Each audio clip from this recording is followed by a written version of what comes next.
Journey to the West, Chapter 6, The Dragon King.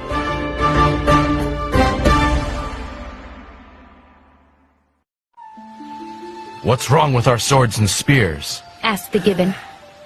They're fine for normal monkeys and apes, Said Wukong. but I am very powerful. I need a much heavier weapon. The gibbon thought for a minute. A Dragon King lives at the bottom of the Eastern Sea. He said. Maybe he has a weapon you can use. That's a good idea. Said Wukong. I'll be back soon.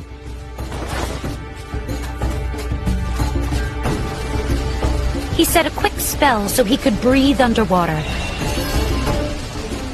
Then he dived into the stream.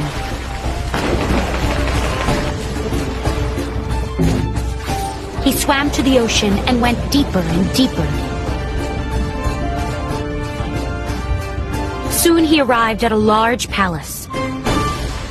The Dragon King and the Dragon Queen were sitting at a table, having tea.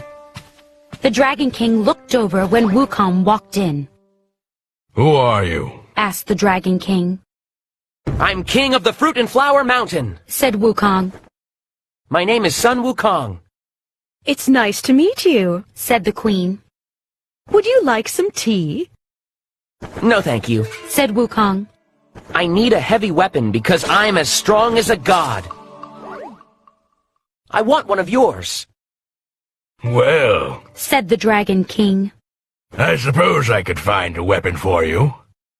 The Dragon King looked at a turtle soldier. Find a heavy weapon for Sun Wukong. The turtle went out of the room. He soon came back, slowly dragging a huge sword. He dropped the sword and then fell down, out of breath. Wukong picked up the sword with no trouble at all.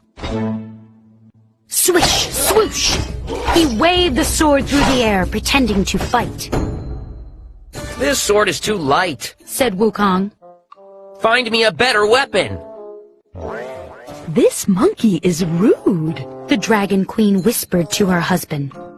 You're right, dear. The Dragon King whispered back. Let's find him something quickly so he'll leave.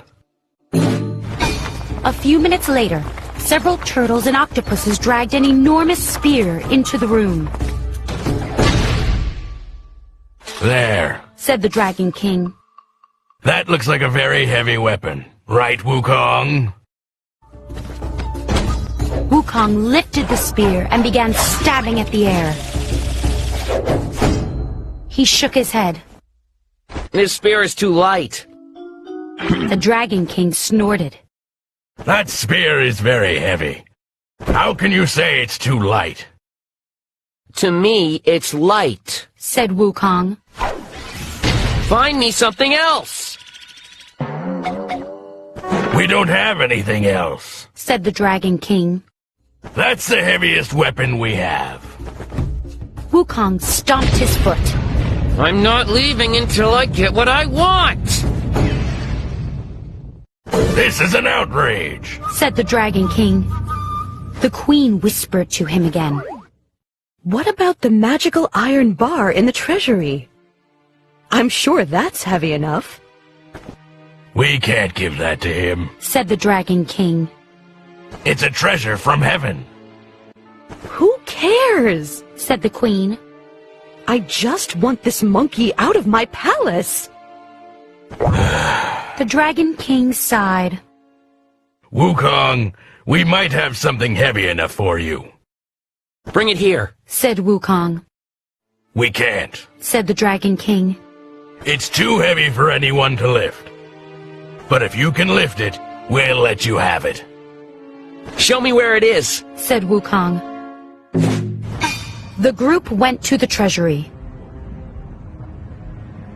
An enormous iron pillar stood in the center of the room. Beams of golden light shone from it. That pillar was used to measure all the oceans and rivers. Said the Dragon King. Wukong went closer and looked up at the large piece of iron. The Dragon King folded his arms. If you can pick it up, You can have it.